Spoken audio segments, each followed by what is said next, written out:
slight breeze and noticed that several people in front of the group were gazing ahead. When she looked, she saw something move. Suddenly the cats hidden by the grass seemed to jump into clear focus. She could make out 2 young and 3 or 4 adult cave lions. As she started moving forward, she reached with one hand for her spear thrower, fastened to a carrying loop on her belt, and with the other for a spear from the holder hanging on her back. "Where are you going?" Jondalar asked. She stopped. "There are lions up ahead, just beyond the split in the trail," she said under her breath. Jondalar turned to look and noticed movement that he interpreted as lions now that he knew what to look for. He reached for his weapons as well. "You should stay here with Jonayla. I'll go." Ayla glanced down at her sleeping baby, then looked up at him. "You're good with the spear thrower, Jondalar, but there are at least 2 cubs and 3 grown lions, probably more. If the lions think the cubs are in danger and decide to attack, you'll need help, someone to back you up, and you know I'm better than anyone except you." His brow furrowed again as he paused to think, looking at her. Then he nodded. "All right, but stay behind me." He detected movement out of the corner of his eye and glanced back. "What about the horses?" "They know lions are near. Look at them," Ayla said. Jondalar looked. All 3 horses, including the new young filly, were staring ahead, obviously aware of the huge felines. Jondalar frowned again. "Will they be all right? Especially Little Gray." "They know to stay out of the way of those lions. But I don't see Wolf," Ayla said. "I'd better whistle for him." "You don't have to," Jondalar said, pointing in a different direction. "He must sense something, too. Look at him coming." Ayla turned and saw a wolf racing toward her.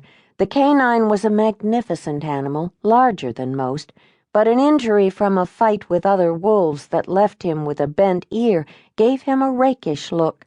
She made the special signal that she used when they hunted together.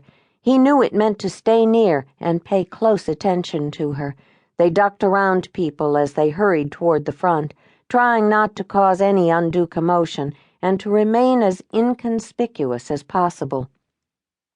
"I'm glad you're here," Joharan said softly when he saw his brother and Ayla with the wolf quietly appear with their spear throwers in hand.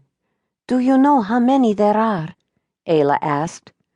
"More than I thought," the fauna said, trying to seem calm and not let her fear show.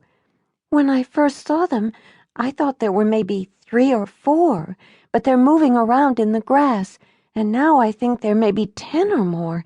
It's a big pride." "And they are feeling confident," Joharan said. "How do you know that?" the fauna asked. "They're ignoring us." Jondalar knew his mate was very familiar with the huge felines. "Ayla knows cave lions," he said. "Perhaps we should ask her what she thinks." Joharan nodded in her direction, asking the question silently. "Joharan is right. They know we're here, and they know how many they are and how many we are," Ayla said, then added, "They may see us as something like a herd of horses or aurochs and think they may be able to single out a weak one. I think they are new to this region." "What makes you think so?" Joharan said. He was always surprised at Ayla's wealth of knowledge of 4-legged hunters, but for some reason it was also at times like this that he noticed her unusual accent more. "They don't know us. That's why they're so confident," Ayla continued. "If they were a resident pride that lived around people and had been chased or hunted a few times, I don't think they would be so unconcerned." "Well, maybe we should give them something to be concerned about," Jondalar said. Joharan's brow wrinkled in a way that was so much like his taller, though younger brother's, it made Ayla want to smile, but it usually showed at a time when smiling would be inappropriate. "Perhaps it would be wiser just to avoid them," the dark-haired leader said. "I don't think so," Ayla said.